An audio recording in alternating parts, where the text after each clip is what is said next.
पियला न पानी माई रे मिलल कैसन रे ओ जलू दमाद का तू जानू बोलू ऐसन रे जरता जवानी माई रे।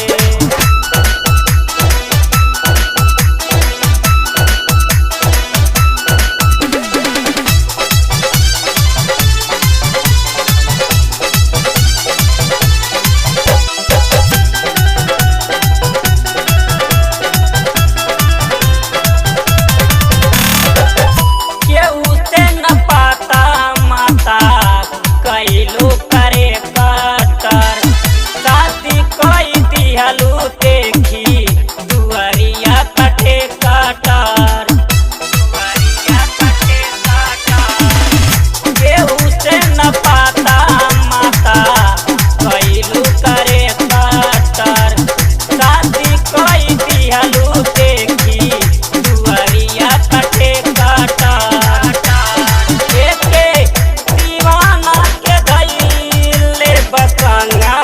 अरे निर्मल निगम नहीं लावेल पलंगवा सही परेशानी माई रे मिलल कैसन रे ओ जलू दमाद का तू जानू बोलू ऐसन रे जरता जवानी माई रे। राजा माजा उठाव तारे गाजा में कहियो से जिया पधरेला न पाजा में जरता जवानी माई रे।